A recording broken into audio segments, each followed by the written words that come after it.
प्रचंड के छोटे भाई लंदन में पढ़ते हैं।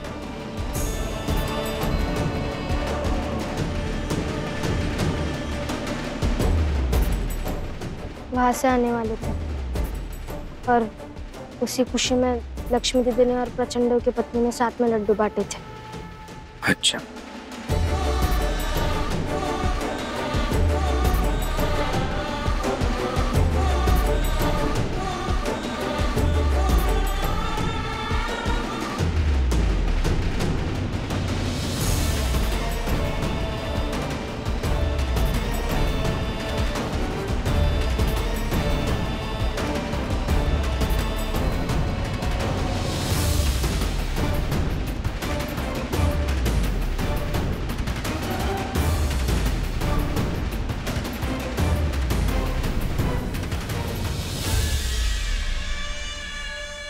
भीमराव,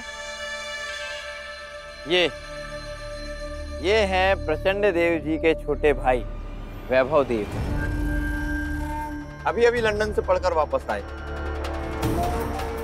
नरोत्तम, वैभव हम 4 भाइयों में सबसे छोटा है, बाकी तो रहे नहीं, और वैभव को हम अपने पुत्र के समान मानते हैं। समझ लो कि हमारी आने वाली पीढ़ी यही संभालेगा। भीमराव, देख क्या रहा है? प्रणाम कर।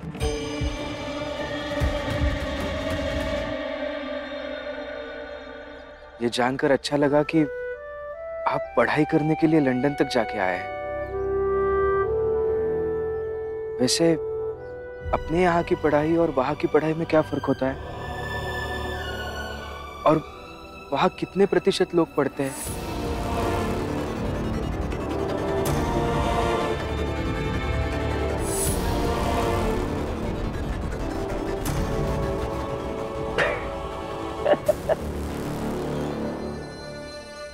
क्या क्या पागल है क्या ये?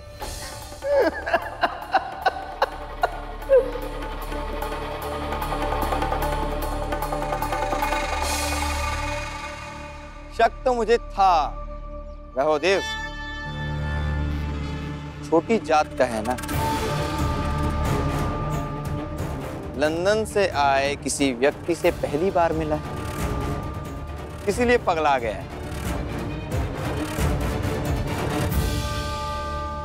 वैभव, यह छोटी जात का आदमी हमेशा अपनी हैसियत से ऊपर ही सोचता है।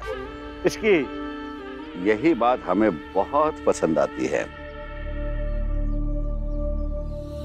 अब देखो ना, ये अपने बाप के 2.5 रुपए की पेंशन के लिए इस दफ्तर में धक्के खा रहा है, और तुमसे पूछता है कि लंदन में कितने प्रतिशत लोग पढ़ते हैं। मेरे पति चाहे जहाँ रहे, चाहे धक्के खाए या मीठी रोटी खाए,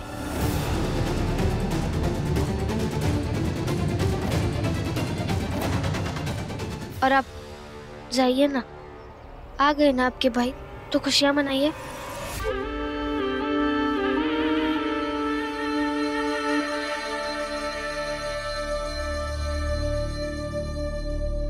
हम खुशियां बांटते भी हैं।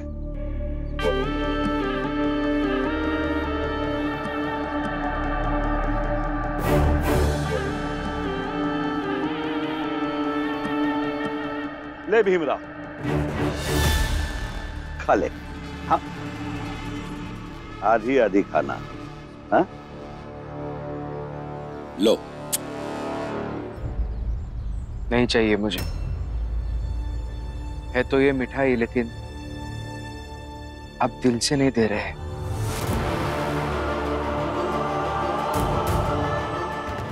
इसके पीछे आप मुझे अपमानित करने की कोशिश में है, तो रहने दीजिए। नहीं चाहिए मुझे। छोटी जात के होके बड़ी बड़ी बातें करते हो। औकात भी नहीं है कभी ऐसी मिठाई खाए होगे।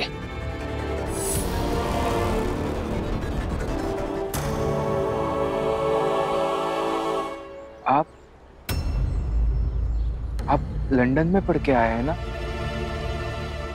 मुझे लगा था आपकी सोच अलग होगी, लेकिन ये जानकर बहुत हैरानी हो रही है कि आप भी ये जात पात ऊंच नीच समझते भी है और मानते भी है।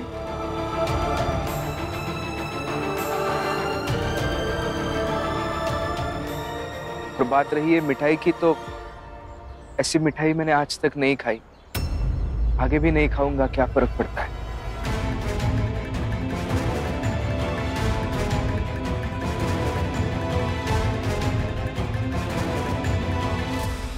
भीमराव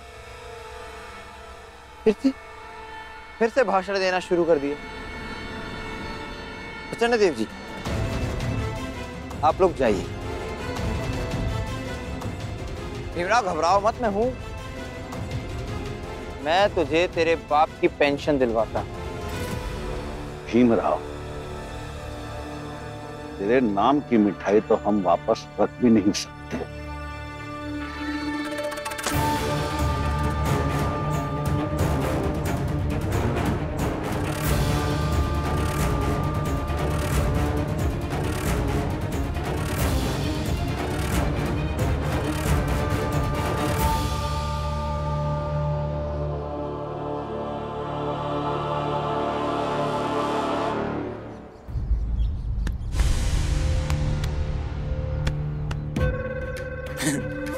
भीमराव,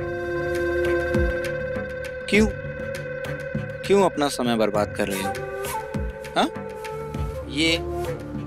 ये लोग चाह भी लेना तो तुझे तेरे बाप की पेंशन नहीं दिलवा सकते। हाँ तो ठीक है, आपको जो करना था कर लिया ना, अब जाइए। हमें जो समझ आएगा हम करेंगे। पवार साहब। आज्ञा नरोत्तम जी। इन दोनों को यही खड़े रखो आज। अरे बड़े ढीठ है ये दोनों, अभी अभी दरबान से धक्का मारकर कार्यालय से बाहर निकाला इन लोगों को, लेकिन इन लोगों को लज्जा नहीं आती। भीमराव जाओ, क्योंकि तुम्हारे बाप की पेंशन शुरू होगी नहीं, क्योंकि कोई भी उच्च अधिकारी तुम्हारी बात सुनने नहीं वाला यहाँ।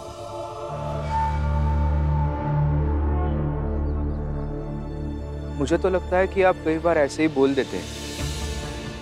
आपकी किसी भी उच्च अधिकारियों से वगैरह जान पहचान नहीं है, सिर्फ बेकार की बातें करते हैं। पवार साहब नादान है, इसे पता ही नहीं कि मेरी पहुंच कहां कहां तक है। हाँ तो बताइए, कहाँ कहाँ है? मतलब नाम तो बताइए ना, तब मैं सच मानूं कि आपकी जान पहचान सच में बड़े अधिकारियों से है। नहीं तो मुझे लगेगा कि आप जिनके नाम से धौंस दे रहे हैं वो ऐसे ही कोई है। बंबई के पेंशन डिपार्टमेंट के सबसे उच्च अधिकारी क्लाइव, लक्ष्मीकांत वागले, प्रतीक शिंदे, इससे भी बड़ा कोई उच्च अधिकारी है क्या इस बंबई में पवार साहब? ये तीनों सबसे उच्च अधिकारी हैं। तो बस इन सब तक खबर पहुंच गई है भीमराव। क्लाइव, लक्ष्मीकांत वागले और प्रतीक शिंदे। अब इन तीनों अधिकारियों के नाम से ही शिकायत दर्ज करूंगा कि इन तीनों ने नरोत्तम जोशी के कहने पर मेरे बाबा की पेंशन रोक दी है और मेरी चिट्ठी का कोई जवाब नहीं दिया है। पवार साहब, आपके दरबान से कहिए कि कंप्लेंट रजिस्टर लेके आए। दिमाग खराब है क्या तुम लोगों का? नहीं, अब दिमाग काम करना शुरू किया है और हम यहाँ से तब तक घर नहीं जाएंगे जब तक हमारे बाबा की पेंशन शुरू नहीं हो जाती, या तो वो तीनों अगर हमसे बात नहीं करते। वो आएंगे तुमसे यहाँ बात करने। यहाँ नहीं आएंगे तो अदालत में तो आना ही होगा ना उन्हें, और आपको भी तो आना होगा गवाही देने के लिए कि आपने मेरे बाबा के पेंशन के मामले में व्यक्तिगत खुन्नस निकाली है, और किसी भी सरकारी काम में व्यक्तिगत खुन्नस निकालना यह कानूनी अपराध है।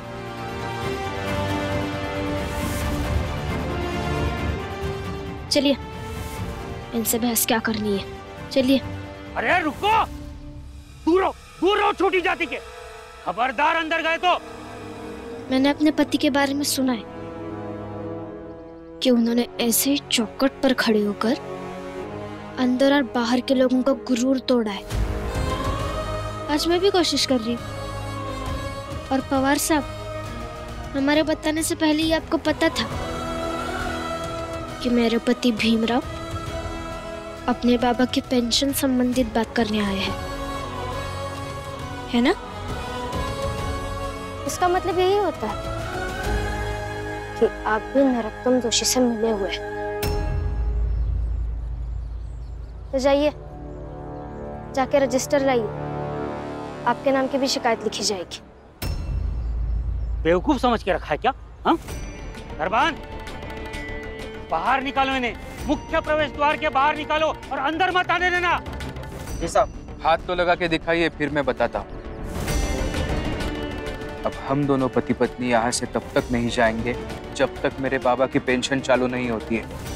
तो ये सब वक्त बर्बाद मत कीजिए आप। उससे अच्छा यही सोचिए कि ये हालात कैसे बदल सकते हैं और कब बदल सकते हैं। अरे वाह, कमाल है। तुम दो हो और तुम दोनों को लगता है कि तुम पूरा सिस्टम बदल दोगे।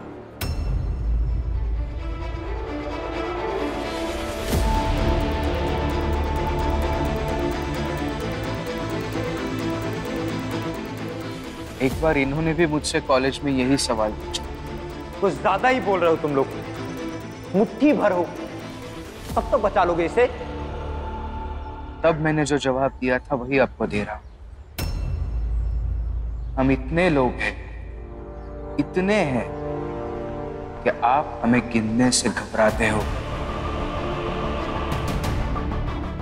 इसलिए अभी सिर्फ इतना सोचिए कि मेरे बाबा की पेंशन कब चालू होगी और कितने जल्दी चालू होगी। मरो दोनों पति पत्नी यहीं।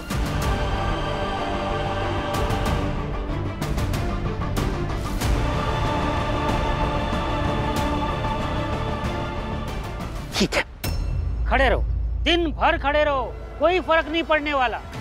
नहीं, हम इन्हें यहाँ पे ऐसे ही खड़े रहने नहीं दे सकते। हम पुलिस बुलाते हैं, वही इन लोगों को सबक सिखाएगी। तो दरबान, मेरा मुंह क्या ताक रहे हो? बुलाओ दरोगा साहब को और निकालो इनको बाहर। जी अभी बुलाता हूँ।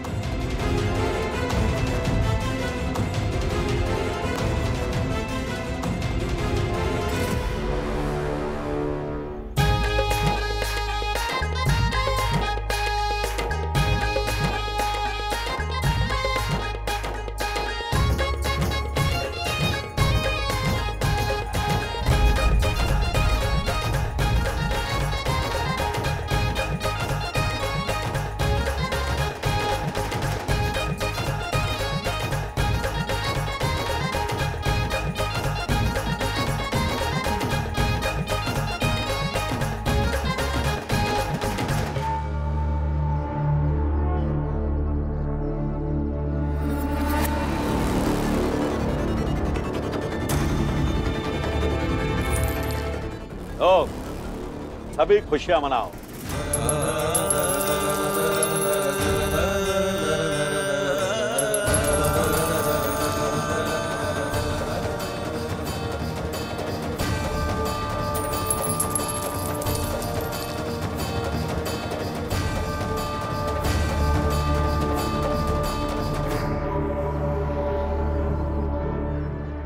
तुम भाभी हो ना भीमराव की? बदकिस्मती से हाँ, मैं उनकी भाभी हूँ।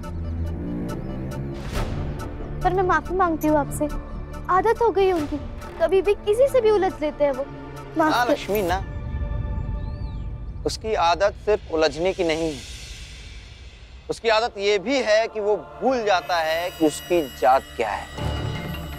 वो भूल जाता है कि वो छोटी जात का है और वही उसकी हैसियत भी है।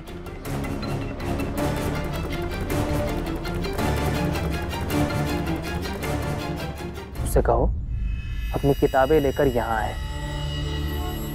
वहां बहुत दिखा रहा था सबके सामने कि उसे पढ़ाई में बहुत झुकाव है। देखते हैं कितना पढ़ा लिखा है। नहीं मालिक, अरे ये सब उसका नाटक है, कुछ पढ़ा लिखा नहीं है, उसको कुछ आता जाता नहीं है। खाली दिन भर भाषण देते रहता है बस। हमेशा बड़ी बेशर्मी से अपनी पत्नी की कमाई पर जीता है और बस बड़े बड़े सपने देखता रहता है। सुनो,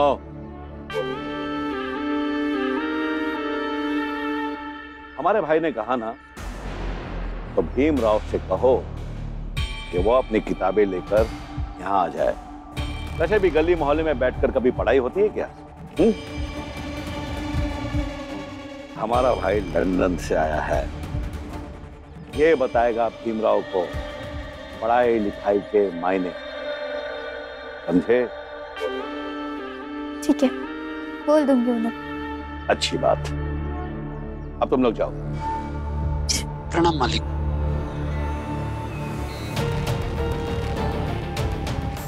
जी आप लोग सब अंदर आ जाइए, खाना तैयार है। आओ आओ।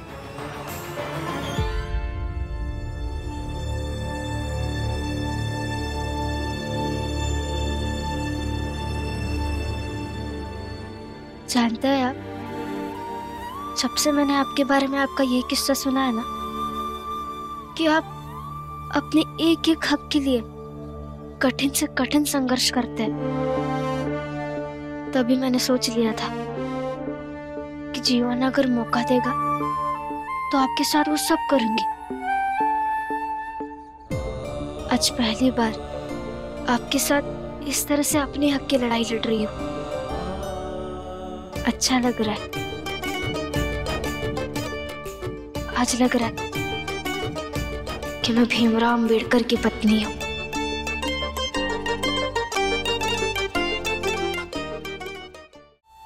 रमा, एक पति के रूप में मैं कभी नहीं चाहूंगा कि मेरी वजह से, इन संघर्षों की वजह से तुम परेशान हो जाओ। लेकिन अगर तुम दिल से चाहती हो तो अच्छा है, और मुझे भी मजबूती मिल रही है तुम्हारी वजह से।